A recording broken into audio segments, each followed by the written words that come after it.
ఏం చేయండి.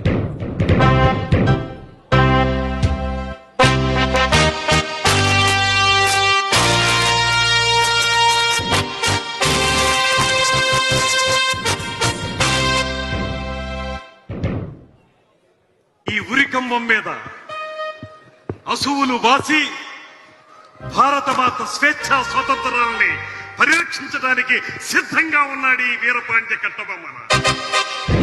ఈ భారతీయుణ్ణి చూసి ఆశ్చర్యపోతున్నావా? భారతమాత దాస్య శృంఖలాల్ని ఛేదించడానికి సర్వసన్నద్ధంగా ఉన్నటువంటి ఈ వీరపాండ్యుడి గుండె ధైర్యం నిన్ను నిశ్చేసుకుని చేసిందా? అమ్మా భారతమాత వీరాది వీరులకి సూరాది సూరులకి జన్మనిచ్చినటువంటి దేశమాత. నీ పవిత్రత ఈ దుర్మార్గులకి ఏమర్థమవుతుంది? నీ మహోన్నత రూపం, నీ మహనీయ రూపం ఈ ఆంగ్ల పాలకులకి ఎలా అర్థమవుతుంది? వేలాది సంవత్సరాలకి క్రితమే ఈ జగత్కి వెలుగులు నింపినటువంటి నీ దివ్యత్వాన్ని ఈ దుష్ట పాలకులు ఎలా తెలుసుకోగలుగుతారు? బ్యానర్మ్యాన్, కోటాను కోట్ల మా భారతీయులు ఒక్క పెట్టున భరతమాతని నిలదీస్తే ఆ ఉదుటన ఆ నినాద హోరులో కొట్టుకుపోతారా ఈ ఆంగ్ల జాతి పాలకులు?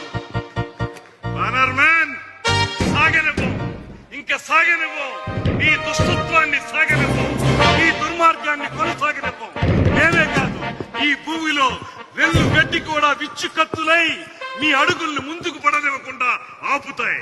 అంతేకాదు మీ దుష్ట పాలనని ఖండ ఖండాలుగా నరికి ఆ రక్తంతో ఈ నేలని అభిషేకిస్తాయి. పాంచాల కురిచి వీరులారా, దేశ స్వాతంత్రం కోసం అసూలు బాసిన వీరాటి వీరులారా, మీ సాహసం, మీ పరాక్రమం, మీ ధైర్యం, మీ అమోఘ త్యాగనిరతి ఏ రకంగా శ్లాఘించగలను? మీరందరూ చూపించిన పరాక్రమం ఏ రకంగా బహుకృతులు ఇవ్వగలను? అన్ని కోల్పోయి, సర్వస్వం కోల్పోయి కేవలం శృంఖలాబద్ధుడులై ఉరికంబో ఎక్కుతున్నటువంటి ఈ సందర్భంలో మీకు నివాళులర్పించడం తప్ప నేనేమి చేయగలను? సేనాని వీరయ్య దేవ, మీ యొక్క ప్రత్యేకత నన్ను పరవశింపజేస్తుంది. మహామంత్రి శివసుబ్రహ్మణ్యం పిళ్ళే గారు, నీకెలా వందనాలు సమర్పించగలను? దేవి చెక్కమ్మ, వీర తిలకం దిద్ది యుద్ధరంగానికి నన్ను సాగనంపినటువంటి దేవి, నిన్ను భార్యగా పొందిన నేనెంతటి అదృష్టవంతుణ్ణి.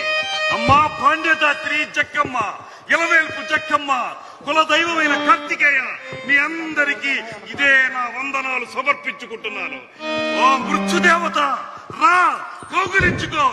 ఈ దేశం కోసం వీర పాండ్యుడు వీరమరణం పొందడానికి సిద్ధంగా ఉన్నాడు. జై భారత